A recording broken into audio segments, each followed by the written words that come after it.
So welcome to TEDx. My name is Khos, and today I'm going to talk about the visual impact that we have from pictures, videos, and so on and so forth for basically making changes in the world, the social global changes that are possible. And I will specifically talk about two things that have been happening during the last 4 weeks that are just amazing for me to see what's going on. So let's talk about them. One of them is probably what you already heard about, and that's Kony 2012. How many have heard about that? Okay. And how many of you have heard about Israel loves Iran? Or Iran loves Israel?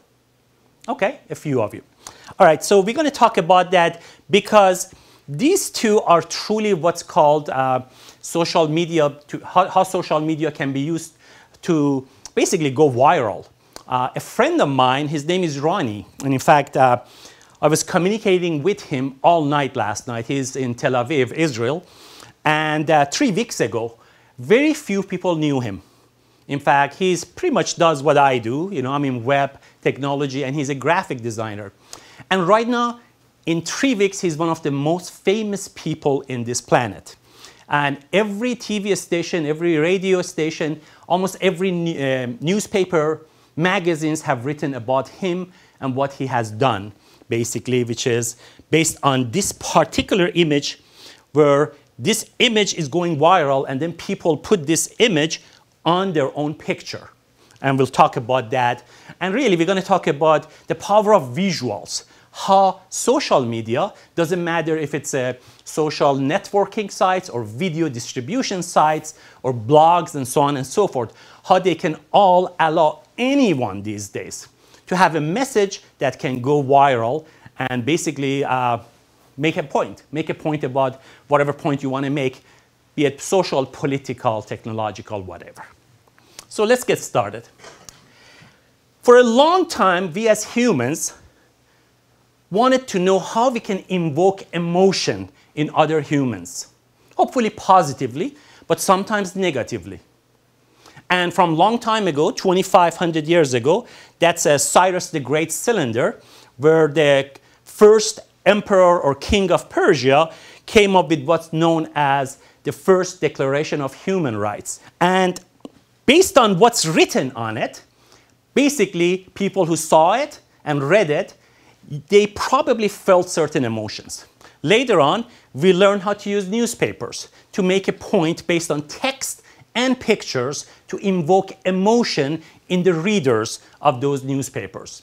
Later on, we used our voice, basically through radio.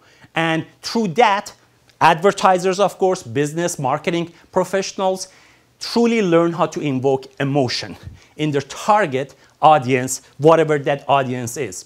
And of course, the true power came later on when we had access to television, where you could combine the power of the voice, video, and all sorts of visuals and multimedia objects to make your point. Now, the first thing that has been very popular last couple of weeks or 2 months, pretty much, is Kony 2012. Of course, this Kony 2012 has been there much longer than that. But the latest video has just gone crazy as far as being viral. And it's really about this man and how to make this man a very famous man. Those of you who don't know that the purpose of this social media campaign, which was really based on video media or video distribution site campaign through YouTube in this particular case, the purpose was to make him as famous as someone like George Clooney, as an example. Because he's a wanted man, he's a warlord in Africa, and basically he's under arrest theoretically based on crimes against humanity. And of course, this gentleman is my friend. In fact, last night, Ronnie and I I still haven't slept, by the way. Last night, there was no sleep. I was communicating with him through social media, email, and all that. And he was sending me some information for today's speech. I just had no idea there's so much information. And he is extremely famous today, not that he cares about, but his message has gone viral, and you'll see how it works. This is Kony 2012 as of last night, which is as of April 4th, 2012, and we have roughly 86 million people here who have watched this particular video, and over almost 1.4 million people really like it, and almost 140,000 people don't like it. And of course, there's controversy about it because of so many issues. For example, some people say it's simplistic, too simplistic. Or why is it that they spend such a large percentage of the fundraising for things such as administrative stuff, and so on and so forth. Regardless, it was very successful to make this guy, Coney, very famous. Of course, what's next is another story. Now, what is important about all of these campaigns, social media campaigns, is the impact on your target audience. In this particular case, look at the eyes. This is the eyes of, in this particular case, most likely an elderly Israeli couple. So I let you just look at it.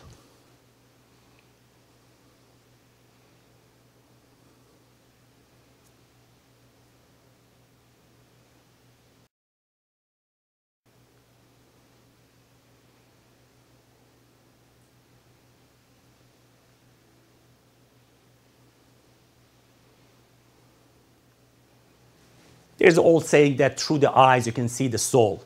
So you don't necessarily have to worry about the haircut. And regardless, these are important images that make a point. And there are more and more, in fact, hundreds and thousands and tens of thousands of them coming from Israel. This information is relatively recent. Most of the people have come from the United States who have liked this on Facebook campaign. Then Germany, which is very interesting. Then Israel, and the fifth one is Iran. And part of the reason is that Iran is really represented everywhere else, because there are so many Iranian Americans or Iranian Germans, whatever, who are active. But more importantly, from Iran is very hard to connect to Facebook because people are afraid. So they use what's called proxy servers. And as a result, Iranians can connect to some innocent-looking proxy server, and then from that server happens to be, let's say, in Korea, then they can go to Facebook to write something or to like this. But the government of Iran only knows that these people who live in Tehran, as an example, simply went to Korea, to some server in Korea. They don't know that the final destination was Facebook. So the numbers here are very misleading because Iranians have a harder time to actually connect. The cities are very interesting. It's still very interesting for me that Berlin, Germany, is #1, and then Tel Aviv and Tehran and so on and so forth. And of course, Germany has a special relationship with Israel as a result of the Holocaust, but that could be one of the reasons. I don't know why Germany is so high. Regardless, the numbers are amazing. According to Ronnie, my friend Ronnie, this is the first contact. As soon as he created this poster, he just wanted to create a poster, and he was telling himself, how can I show this to an Iranian who lives in Iran? So he used Facebook. The first contact was this, and he actually ended up meeting an Iranian from Iran on Facebook. Can you imagine? You can actually go yell to your neighbors, hey, I met an Iranian, while you're basically in Haifa or Tel Aviv or wherever else. Also, what was interesting for me is that so many, hundreds of thousands of people or tens of thousands of people who posted their pictures, they used children as a vehicle to further invoke emotion, in this case for peace.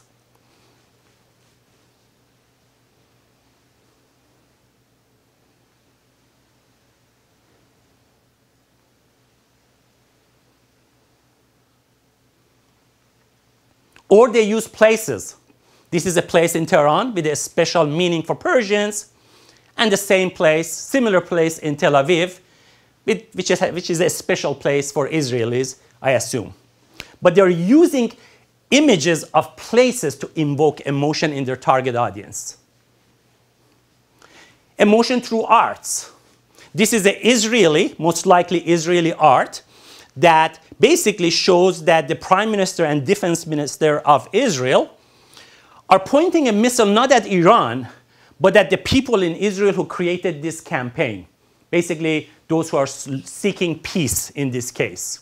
And then a Persian artist came up with this, which went viral, which basically in the upper section shows that the leaders of Israel and Iran are basically attacking each other and they're threatening each other with the use of missiles, whereas the people at the lower section are handing each other roses, flowers. So the artists are now involved. And of course, not everybody can draw pictures. This particular person, most likely from Iran, simply did what he could, or she could. And of course, with the English says, I, as an Iraner, is very glad that you opened a page here in Facebook. And of course, this happened to have many more liked than other pictures which was in perfect English. Because to some, they felt that most likely this was a genuine message from somebody in Iran who doesn't know English well. But we can not just express love to the other side when you're afraid that by expressing love to the other side, you can be prosecuted in your own country. So you have to hide your face. So now Iranians are responding. After 2 or 3 days, Iranians started bombarding Facebook with their response to this love campaign from Israel. But the faces are not showing because they're afraid of their own government. And yet they wanted to respond. But of course, Iranians know that governments might be able to prosecute humans, but they cannot prosecute buildings. So some Persians started using pictures that are not their own pictures. And in this case, not only they are giving a message that, hey, I love you back, but more importantly, they have other messages. In this case, they are telling them, hey, not only we are Persians and we don't hate you, but guess what? This is basically where the Persian Jewish Queen Esther is sleeping forever. But of course, there are cynics out there. There are always cynics out there.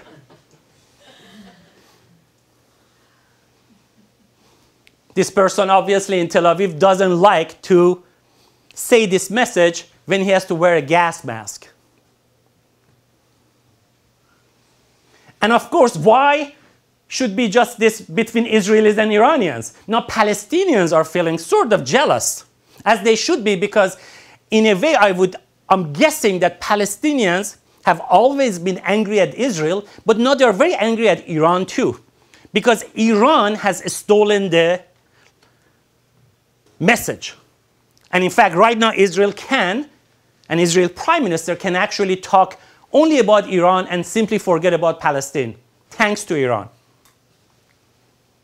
And this is the Iranian scientist in nuclear lab, basically giving a message to Israel. It's not all about cynicism. Sometimes it's humor. In this particular case, this semi-Persian cat basically asking both countries to unite. But of course, I am Persian. I know this is a fake Persian cat. Persian cat does not look like this. This is Persian cat. Persian cats against war have united. And they're giving Israeli cats a message. But that's not it. As you can see, the message has much broader audience. In this case, Israeli falafels against war, a recent group, is giving a love message to Palestinian falafel. And of course, the cowboys are in the picture as well, flying cowboys. The impact is also historical. Because Trojans or Greeks are telling Trojans, don't worry, we love you. Iranians are using Cyrus cylinder and the freedom of Jews by Cyrus the Great from Babylon 2,500 years ago. They're invoking emotional impact based on historical incidents.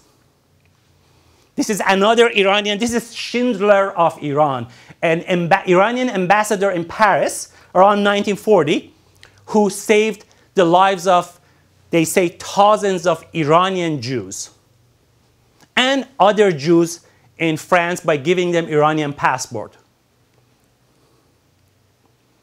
But it's not just geographic. The impact is not geographic between Israel, Iran, and basically all other countries. It's not even historical. I argue it's even goes beyond our planet, goes beyond our solar system. In fact, I believe the impact is intergalactic.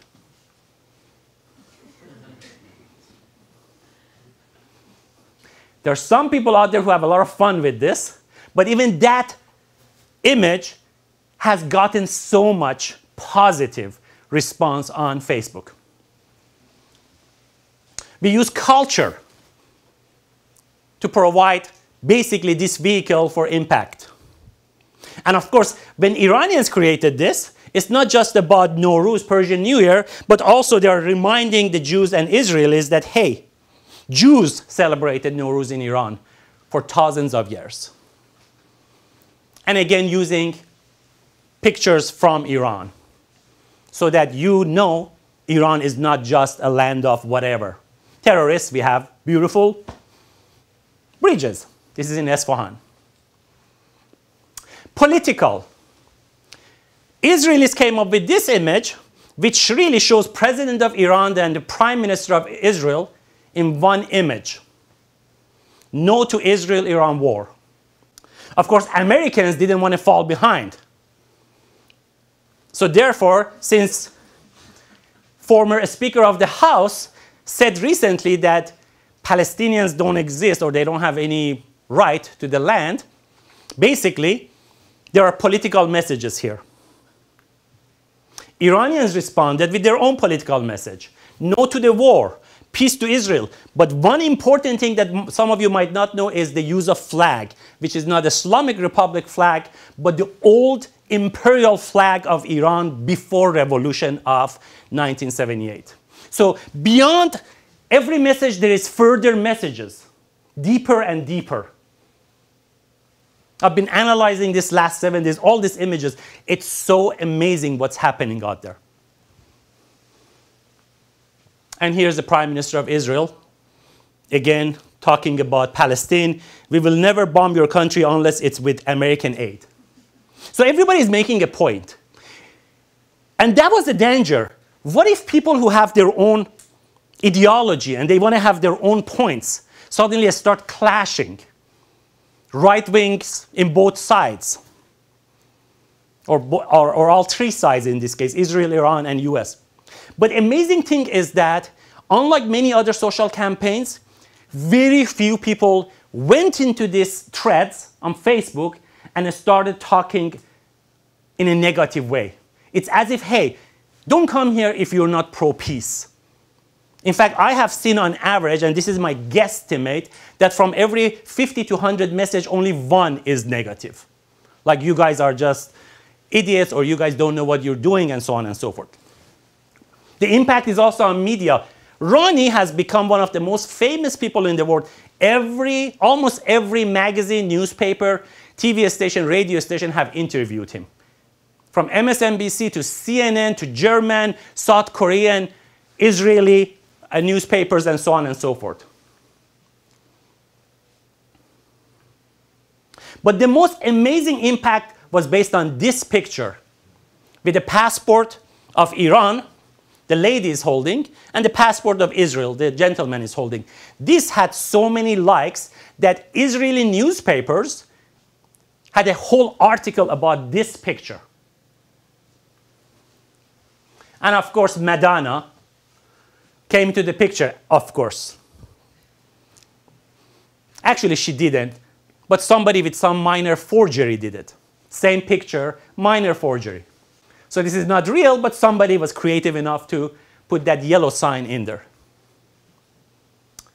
The impact is global. In fact, now we have Canada loves Iran, Austria loves Iran and Israel, France, Turkey, Germany, and this is just one of the pages. There are almost, as I counted, like 60, 70 groups who love Iran or Israel or both. Impact can also be local, where the roots of the problem could be. Finally, there is a major fundraising by the same group, by Ronnie and his students. He teaches graphic design in suburb of Tel Aviv. And their goal is to raise enough money. They already raised, little by little, over $20,000 so far in the last 3 weeks to purchase messages like this or billboards all over the world, especially in a place like Times Square. So if you really don't believe that one person today using social media cannot have a major impact worldwide, in this case in 3 weeks, you'll be mistaken.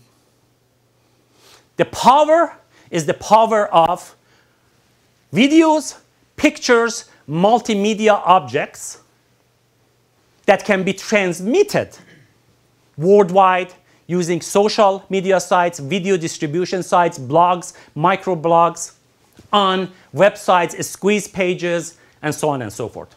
Thank you very much.